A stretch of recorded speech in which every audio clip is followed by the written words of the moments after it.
भगवान वीरो मंगलं गौतमो गणी मंगलं कुंद कुंदाद्यो जैन धर्मोस्तु मंगलं सर्वमंगल मांगल्यं सर्वकल्याणिकारिकं प्रधानं सर्वधर्माणां जयनं जयतु शासनं सिद्धि जयप्रसिद्धे चौविहाराहणफलं पत्ते वंदिता अर्हन्ते वोच्छम् आराहणाकमस्तो। जय बोले देवादिदेव एक हजार ऋषि बड़े बाबा आदिनाथ भगवान की जय। परम पूज्याचार्य शिव कोटि मुनि महाराज जी की जय। परम पूज्याचार्य भगवंत गुरुवर विद्यासागर जी महाराज जी की जय। परम पूज्याचार्य भगवंत समय सागर जी महाराज जी की जय। परम पूज्य निर्यापक श्रवण मुनि पुंगव सुधा सागर जी महाराज जी की जय। चर्चा हमारी चल रही थी भावनाओं की, जिसमें तप भावना और शुद्ध भावना की चर्चा हो चुकी थी। अब गाथा नंबर 198 और 99 में सत्व भावना की आचार्य भगवंत चर्चा करते हैं, उसे हम पढ़ेंगे। देवे ही विसिदो विहो कयावराधो व भीमरुवेहि तो सत्य भावनाए बहई भरम निभौ सयलम बहुसो विजुद्ध भावनाय णभड़ो मज्जदीरणमी तह सत्य भावनाए णामुज्जदि मुनि वियोग सज्ञे। आचार्य भगवंत सत्व भावना का कथन करते हैं और कहते हैं, देवों द्वारा पीड़ित किया गया भी भयंकर जीवों द्वारा सताया गया यति सत्य भावना के द्वारा दुख सहन करने से निडर होकर समस्त संयम के भार को वहन करता है।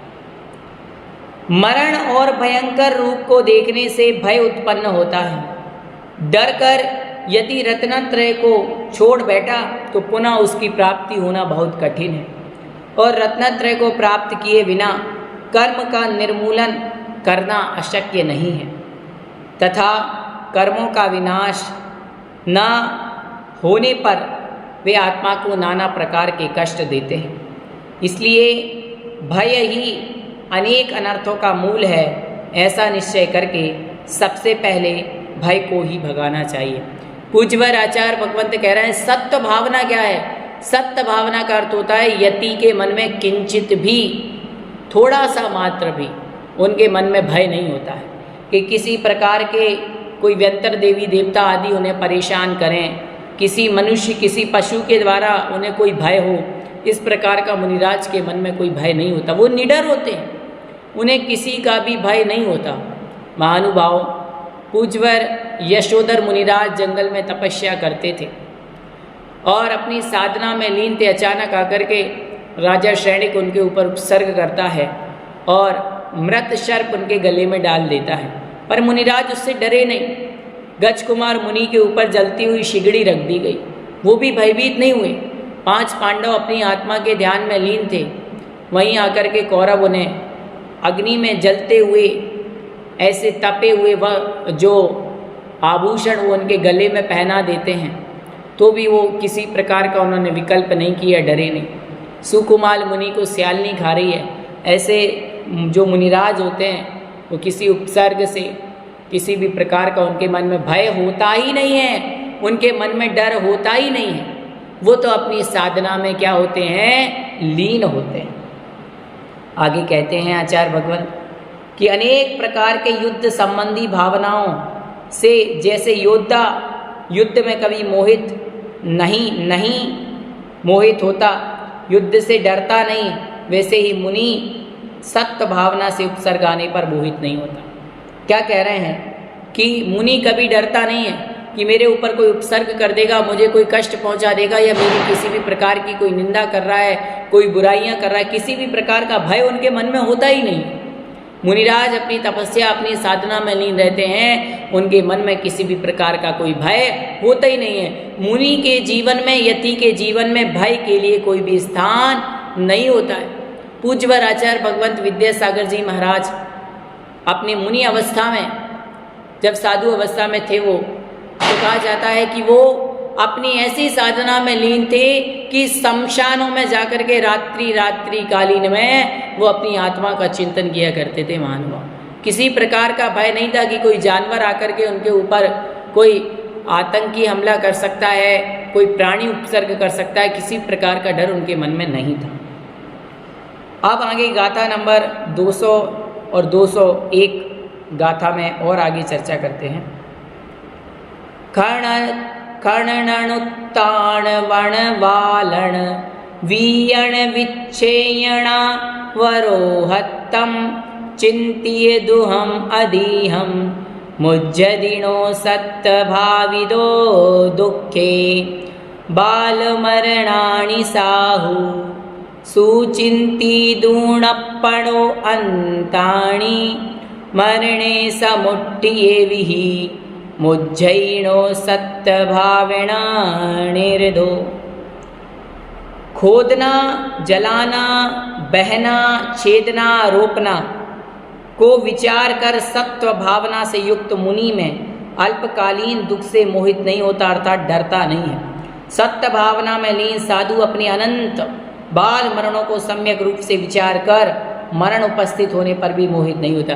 दिगंबर जो मुनिराज होते हैं वो विचार करते हैं कि हे भगवान, मैंने अपने जीवन में ना जाने कितनी बार बाल मरण किया, अर्थात मिथ्यात्व के साथ मरण करके, बाल मरण को करके संसार में अब तक भटक रहा हूँ।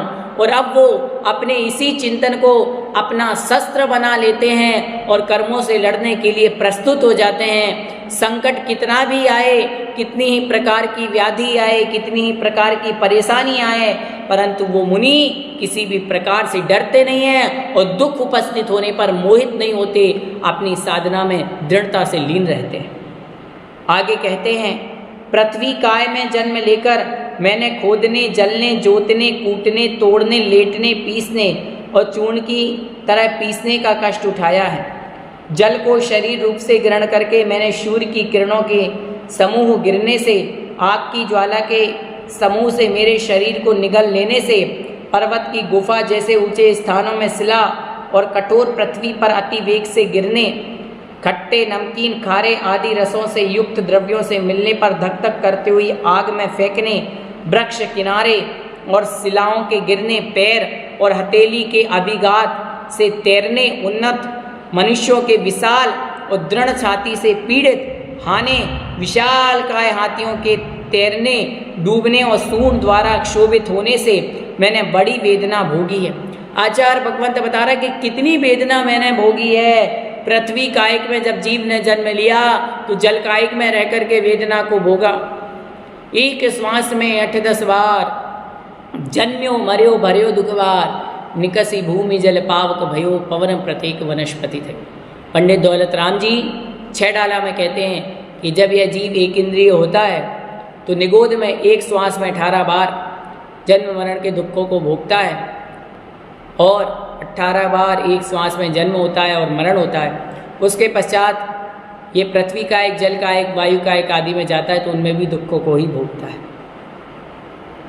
आगे कहते हैं, वायु को शरीर रूप से ग्रहण करके वृक्ष, झाड़ी, पर्वत आदि प्राणियों की अत्यंत कठोर काया के अभिघात से, दूसरी वायु द्वारा दबाए जाने से, आग के स्पर्श से मैंने दुख का अनुभव किया। अग्नि को शरीर रूप में ग्रहण करके बुझने, धूल, भस्म, रेत आदि ऊपर फेंकने, मूसल जैसी धारा डालने से, दंड, काष्ठ आदि से पीटने, लोष्ट, पत्थर आदि से चूर्ण करने से और वायु से पीड़ित होने से मैं विपत्तियों का स्थान बन चुका हूँ। फल, पलाश, पत्र, फूल आदि के शरीर को स्वीकार करके तोड़ना, खाना, मलना, पीसना और जलाने आदि से, झाड़ी, बेल, वृक्ष आदि को छेदने, उखाड़ने, खींचने, जलाने से मैं क्लेश का पात्र बना हूँ। तथा कुंतु, चींटी आदि त्रस पर्याय को धारण करके वेग से जाते हुए रथ के पहिए के आक्रमण से, गधे, घोड़े आदि के कठोर खुर के आघात से, जल के प्रवाह के खिंचाव से, जंगल की आग से, वृक्ष पत्थर आदि के गिरने से, मनुष्य के चरणों के रौंदे जाने से, बलवानों द्वारा खाए जाने से मैंने चिरकाल तक कष्टों को भोगा तथा गधा, ऊंट, बैल आदि के शरीर को धारण करके, मतलब आचार्य भगवंत यहाँ सभी प्रकार के दुख बता रहे हैं कि जब मैं पृथ्वी का एक बना तो पत्थर आदि को फेंका गया, तोड़ा गया, काटा गया, पीटा गया, चूड़ चूड़ किया गया, उस दुखों को सहा। जल का एक बना तो जल को कभी ठंडा किया गया, कभी गर्म किया गया, जल को कभी फेंक दिया गया, जल में कभी कुछ मिला दिया गया, तरह तरीके से उसका भी दुख मैंने भोगा। अग्नि कायक में अग्नि को पीटा जाता है, आप देखते हो गरम लोहे के ऊपर जब गरम गरम अग्नि होती है तो उसको पीटा जाता है, लोहे को कभी बुझा, आग को कभी बुझा दिया जाता है, कभी भस्म बना दिया जाता है। अनेक प्रकार से अग्नि कायक में भी दुख हैं। वायु कायक जब तेज वायु चलती है तो वो पहाड़ों से, चट्टानों से, पेड़ों से टकराती है, तो उस समय भी ये जीव ने वायु कायक जीव बन करके दुखों को भोगा। वनस्पति कायक बना, पेड़ आदि बना तो पेड़ों को काटा गया, छीला गया, तोड़ा गया, मरोड़ा गया, फूल को तोड़ करके फेंक दिया गया, ये दुख भी हमने भोगा। फिर कह रहे हैं कि जब मैं अन्य त्रियंच गति का जीव बना तो आगे आचार्य भगवंत बताते हैं कि बैल आदि का शरीर धारण करके मैंने बोझा लादा, बैल, ऊंट, घोड़ा आदि बन करके सवारी से बंधने पर अत्यंत कठोर कोड़े, दंड, मूसल आदि से पीटने का दुख मैंने सहा और भोजन नहीं मिला, कभी ठंडी गर्मी आदि के दुखों को सहा। और तो और जानवरों को कैसे दुख दिए जाते हैं तो कहा जलाने से, नाक छेदने से, पशु आदि के काटने, तीक्ष्ण तलवार की धार के प्रहार से मैंने चिरकाल तक उपद्रव सहे तथा पैर टूट जाने, कमजोर होने, रोग से पीड़ित होने पर, गिर पड़ने पर, इधर उधर घूमने पर, अति क्रूर व्याघ्र, सियार, कुत्ते आदि द्वारा खाए जाने पर, कौवे, गिद्ध, कंक आदि पक्षियों द्वारा अपना आहार बनाए जाने पर, आँखों से बहते हुए आंसुओं से कौन मेरी रक्षा करेगा। अतः भारी बोझा लादने से उत्पन्न हुआ, घावों से पैदा हुए कीटों से, उनको खाने वाले कौओं से मैं निरंतर सताया गया। कितने दुख है त्रियंच गति में महानुभाव। आपको एक बात बतलाते हैं, जानवरों के साथ ऐसा अमानवीय कृत्य किया जाता है वर्तमान के समय में। जिस गाय का दूध पी करके हम बड़े हुए हैं, उन्हीं गाय को बूचड़ खानों में ले जाया जाता है और उनकी शरीर की पतड़ी चमड़ी निकालने के लिए, ताकि उससे बेल्ट, पर्स आदि बन सके, उन गायों को मौत के घाट उतार दिया जाता है। कई बार गायों को, जानवरों को, उनको तरह तरीके से उनकी आँख, कान, नाक आदि को छेद दिया जाता है, कानों को छेद दिया जाता है। आचार्य भगवंतों ने शास्त्रों में अनेक प्रकार के दुख कहे। उसी कड़ी में पंडित दौलत राम जी ने 6 डाला में बताया है कि जीव कभी पंचेंद्रिय पशु बना तो असैनी बना, और सैनी भी बना तो अपने से बलवान पशुओं के द्वारा सताया गया, खाया गया। इसको बद, बंधन आदि अनेक प्रकार के दुख सहने पड़े। इतने दुख सहने पड़े, ठंडी, गर्मी, बोझा लादना, उठाना, सब दुखों को सहन करना पड़ता है त्रियंच गति में। ऊँट होते हैं, बैल होते हैं, हाथी होते हैं, उनको कितना दुख होता है, सताए जाते हैं, वो मारे जाते हैं। ऐसे दुख त्रियंच गति में सहन करना पड़ते हैं। इसीलिए महानुभाव आचार्य उमा स्वामी महाराज ने कहा माया तिर्यज्ञोनस्य, मायाचारी करने से त्रियंच गति में जाते। इसलिए महानुभाव त्रियंच गति के यदि दुखों से हम बचना चाहते हैं तो मायाचारी बिल्कुल ना करें। किसी भी प्रकार का छल कपट मायाचारी करके कुछ भी मिलने वाला नहीं है। मायाचारी करके थोड़ी सी प्रशंसा पाना चाहते हो, ऊंचा पद पाना चाहते हो, समाज में उठना चाहते हो, याद रखना झूठा काम करके, आप किसी को ठग करके, बेईमानी कर करके पैसा कमा सकते हो। लेकिन याद रखना इस भाव में तो आप पैसा कमा लोगे, इस भाव में प्रसिद्धि कमा लोगे, इस भाव में प्रतिष्ठा कमा लोगे, लेकिन याद रखना जो आपका किया हुआ कर्म है वो ऐसा उदय में आएगा कि आपके लिए त्रियंच बन बन करके भोगना पड़ेगा। एक नहीं अनेक भवों तक उस कर्मों को भोगना पड़ेगा। इसलिए कहते कभी किसी के साथ बेईमानी, छल कपट आदि नहीं करना। आगे कहते हैं मनुष्य गति में, मनुष्य भाव में भी इंद्रियों की कमी होने से कभी गरीबी का दुख रहा, कभी असाध्य रोग होने का दुख रहा, कभी इष्ट वस्तु के न मिलने का दुख, अप्रिय के संसर्ग का दुख, दूसरे की चाकरी करने का दुख, दूसरों द्वारा तिरस्कारित होने का दुख, धन कमाने की इच्छा से दुष्कर कर्म बंध के कारण सठ कर्मों को करने से अनेक प्रकार की विपत्तियों को मैंने भोगा है। मनुष्य पर्याय में भी ये जीव कम दुखी नहीं है। पंडित दौलत राम जी ने इसके बारे में बताया कि यह जीव 9 माह तक माता के पेट में बहुत ही दुखों को सहन करता है और जब वहाँ से निकलता है तो बहुत ही वेदना होती है इसको। माता को भी बहुत वेदना होती है, जिस जीव का जन्म होता है उसे भी बहुत वेदना होती है। और बाल पने में ज्ञान न लयो, तरुण समय तरणीर तरयो, अर्धमृतक संबूढ़ापनो कैसे रूप लखे आपनो। बचपन में कोई ज्ञान नहीं होता और जवानी में स्त्री में लीन रहते हैं, भोगों के पीछे भागते हैं और बुढ़ापे में ऐसा शरीर हो जाता है कि कुछ भी कर नहीं पाते हैं। इसलिए आत्मा का कल्याण कब करें। और ये मनुष्य पर्याय ऐसी है कि इसमें सब प्राणियों को अपने मान की चिंता पड़ी है, सबको अपने अहंकार की चिंता पड़ी है, सब धन कमाने में प्रतिष्ठा में लगे हुए हैं, अपने आत्मा के स्वरूप की किसी को भावना नहीं है। महानुभाव, मनुष्य पर्याय में भी कम दुख नहीं है। आज हम देखते हैं प्रत्येक व्यक्ति दुखी है, कोई तन दुखी, कोई मन दुखी, कोई धन दुखी। जिसके पास दुनिया की सारी सुविधाएं, रुपया पैसा है, पर ऐसी असाध्य बीमारियां आ जाती हैं, कोई बच नहीं पाता। इसका एक सर्वश्रेष्ठ उदाहरण हम सभी के सामने है। जब सन 2020 में कोरोना काल आया, उस समय कर्म की ऐसी मार पड़ी, ना कोई अमीर बचा ना कोई गरीब बचा। ये याद रखे, उस कोरोना ने बता दिया कि चाहे तुम्हारे पास कितना ही पैसा हो, यदि तुम्हारे कर्म का उदय है तो तुम्हारा कुछ भी होने वाला नहीं है। अच्छे अच्छे पैसे वाले भी उस कोरोना काल में मरण को प्राप्त हो गए। महानुभाव, उनकी भी ये स्थिति थी कि अस्पतालों के बाहर लाइनें लगती थी, अस्पतालों में जगह नहीं थी। महानुभाव, ये स्थिति आ गई थी। इसलिए महानुभाव, हमें याद रखना चाहिए कर्म का उदय कभी भी आ सकता है। बात उस समय की है जब भारत को जीतने का भाव रखने वाला वो सिकंदर संपूर्ण भारत को जीतने की ओर बढ़ा, तो बहुत से भारत के हिस्से को उसने जीता। और जब वो अपने जीवन के अंत में पहुंचा तो उसने बहुत सारी संपत्ति हासिल कर ली, बहुत जगह पर उसका कब्जा हो गया, बहुत सारी जो कहना चाहिए गांव, नगर, राज्य उसके कब्जे में आ गए। और अंत समय जब वो मरण को प्राप्त हो रहा था तो उसने सारे वैद्यों को बुलाया, बड़े से बड़े वैद्यों को बुलाया, तंत्र मंत्र आदि करने वाले सभी को बुलाया और कहा कुछ ऐसा करो ताकि मेरी तबीयत ठीक हो जाए और मैं स्वस्थ हो जाऊं। मुझे मरना नहीं है, मरण को प्राप्त नहीं होना है, कुछ भी करो। सब वैद्यों ने देखा कि अब तो सिकंदर की नाड़ी मंद पड़ने लगी, कुछ ही समय में मरण को प्राप्त हो जाएगा। तो उसने कहा, सिकंदर ने, कि मुझे जीवित रखने के लिए आप कुछ भी करो, मेरा सारा राज्य ले लो, मेरे पास जो है वो आज से सब आपका है। लेकिन वैद्यराज कहते हैं, मणि मंत्र तंत्र बहु होई, मरते ना बचावे कोई। हे सिकंदर, तुम कितना ही प्रयास कर लो, सारी धन दे दो, दौलत दे दो, रुपया दे दो, पैसा दे दो, परंतु तुम्हारे लिए मरने से बचाने वाला कोई नहीं है।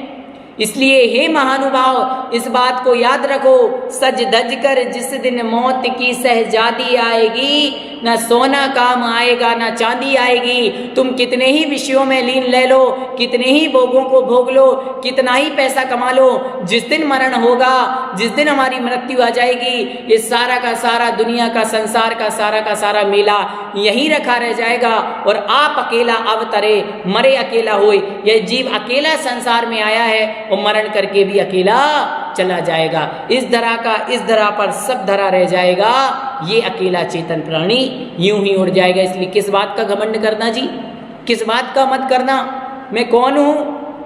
अरे आपके और हमारे जैसे संसार में कितने लोग हैं, किसी का मत नहीं रहा, किसी का घमंड नहीं रहा। मान करत ते मर गए, रहे न जिनके वंश। इन तीनों को देख लो, रावण, कौरव, कंस।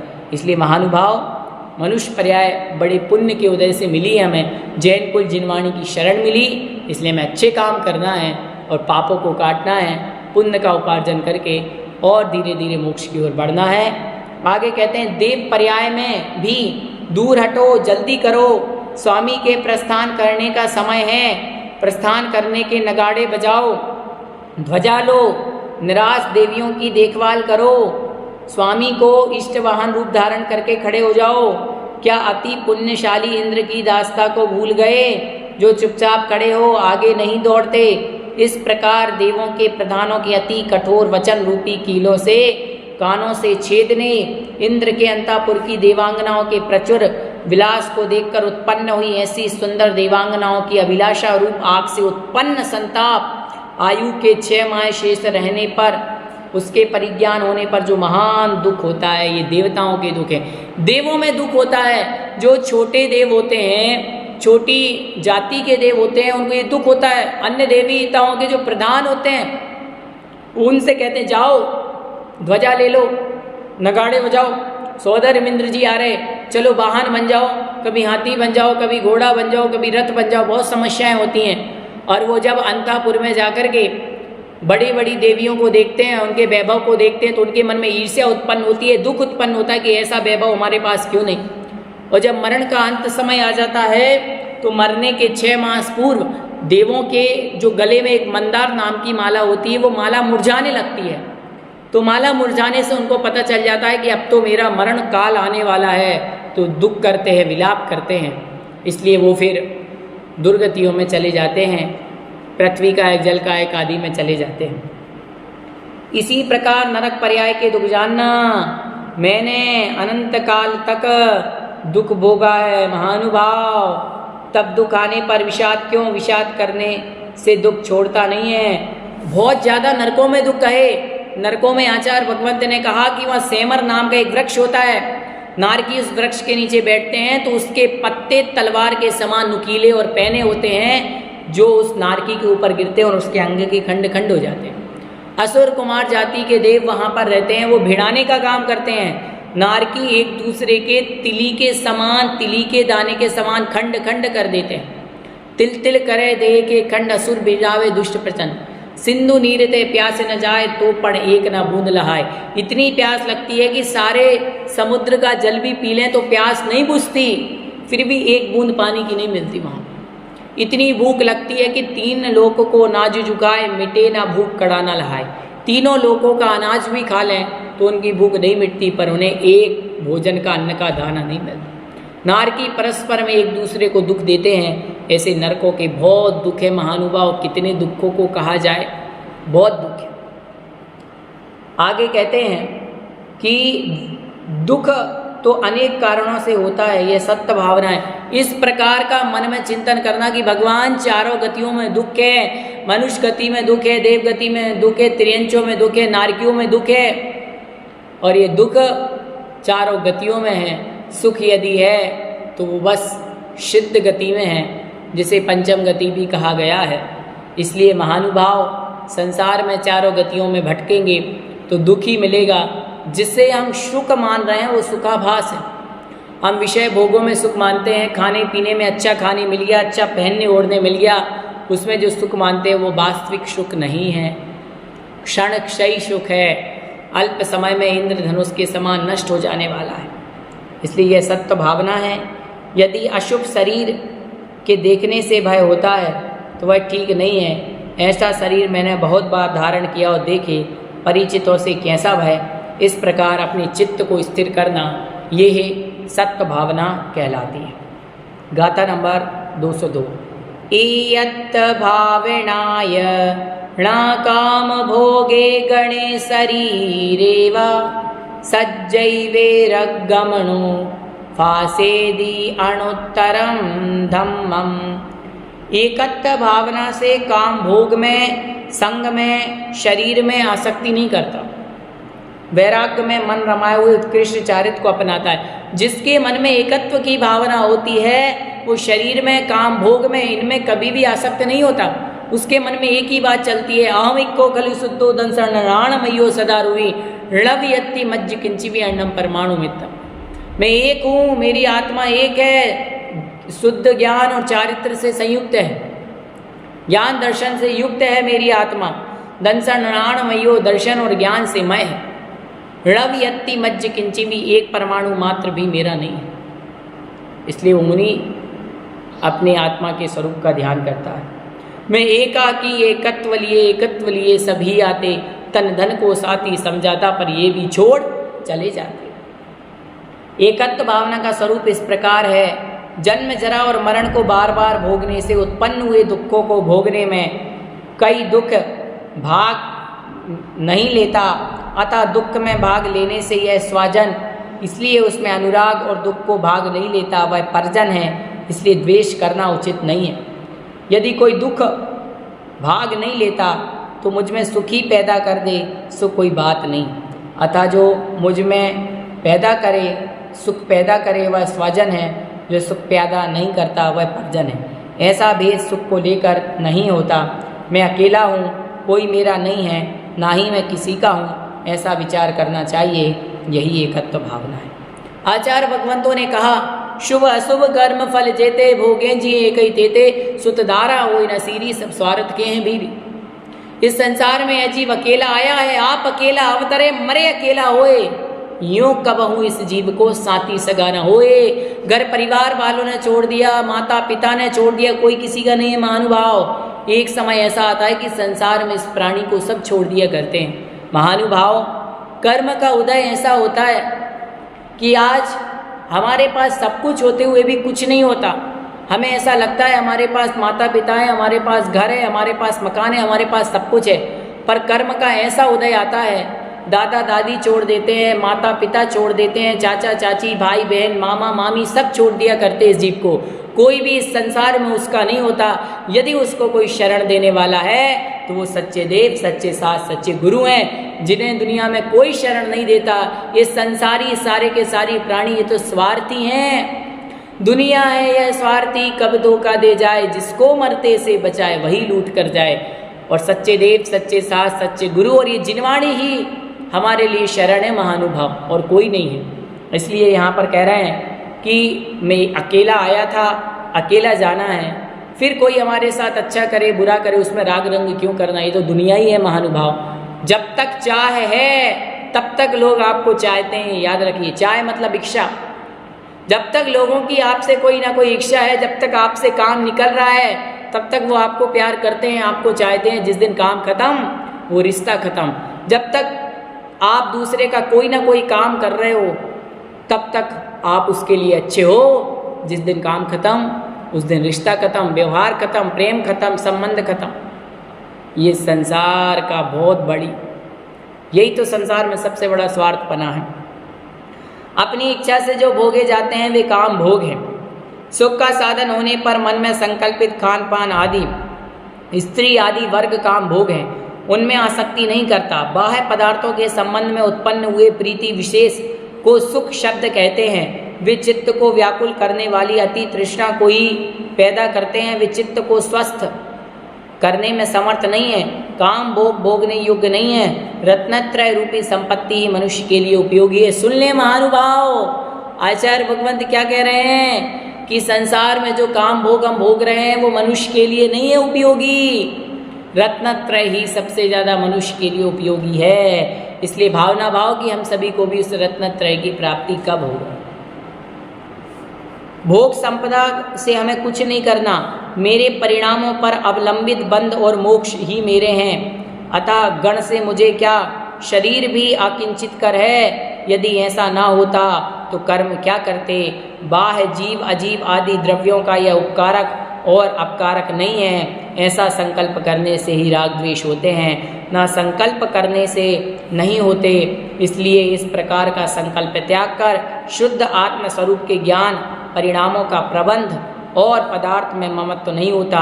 अतः वैराग्य धारण करके उत्कृष्ट चारित्र को अपनाता है।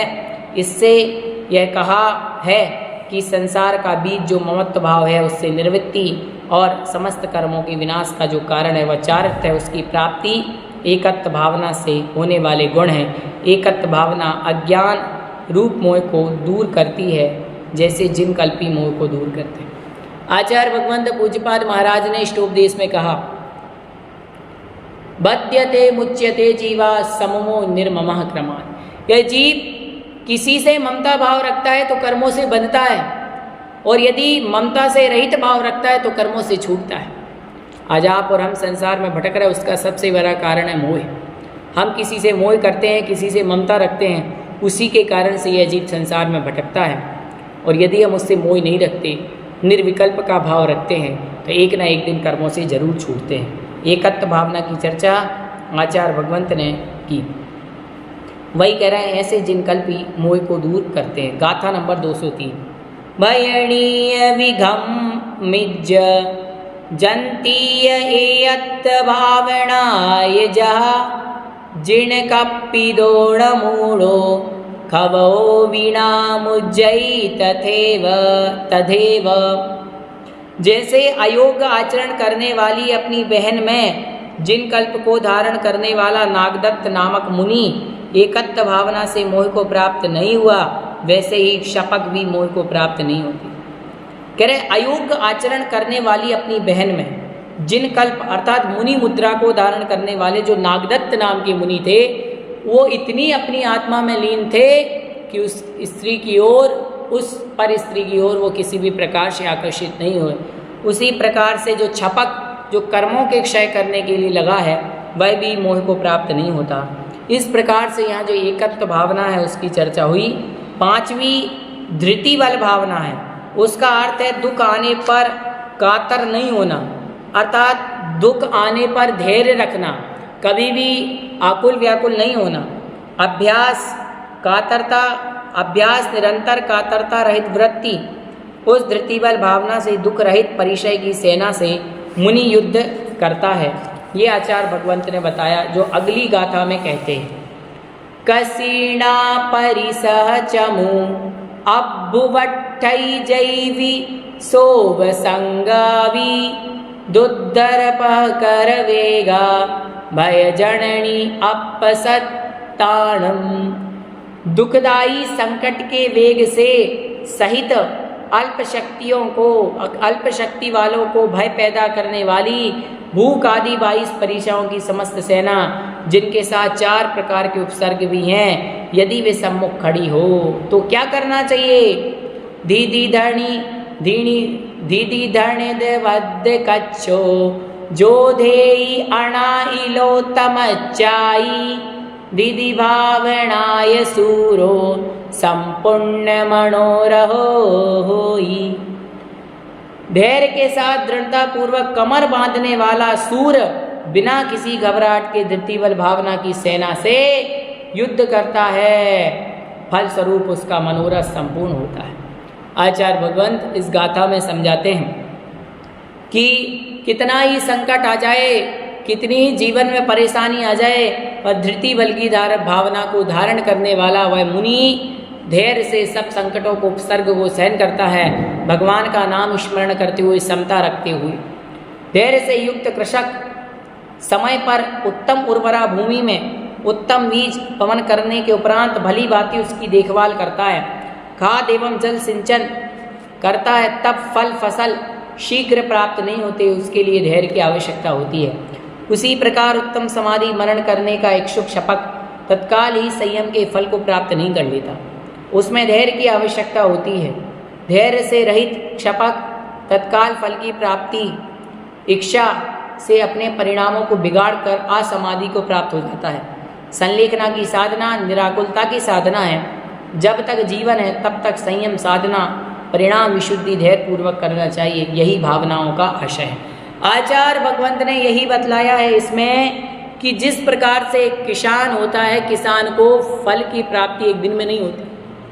पहले वह भूमि को बहुत अच्छी तरीके से उसमें हल के माध्यम से बखर करता है, फिर जाकर के उसमें पानी गिरता है, सिंचाई होती है, फिर बीज को बोता है, फिर अंकुर होते हैं, फिर 4 महीने तक उसकी सेवा करता है, तब जाकर के 4 महीने पश्चात उसे फल की प्राप्ति होती है, फसल की प्राप्ति होती है।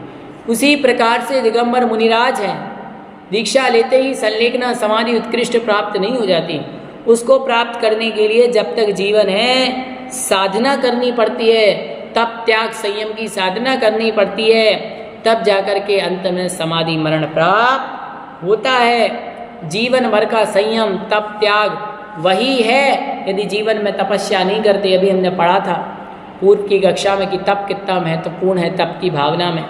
जीवन में तप नहीं, संयम नहीं, त्याग नहीं, तो समझ लेना समाधि प्राप्त होना इतना सरल नहीं है। संलेखना समाधि को प्राप्त करने के लिए मुनिराज को पंडित मरण भक्त प्रत्याख्यान मरण को प्राप्त करने के लिए जीवन में मुनि की साधना करनी पड़ती है। मुनि की कठोर तपस्या, कठोर साधना करने के बाद यह मरण प्राप्त होता है। तो इस प्रकार से 205 नंबर की गाथा तक स्वाध्याय हुआ। आज की कक्षा में इतना ही, अगली कक्षा में आगे से पढ़ेंगे। शास्त्र पठन में मेरे द्वारा यदि जो कहीं कहीं प्रमाद से कुछ अर्थ वाक्य पद मात्रा छूट गई, सरस्वती मेरी उस त्रुटि को कृपया क्षमा करें और मुझे कैवल्य धाम में मां विलंब धरे।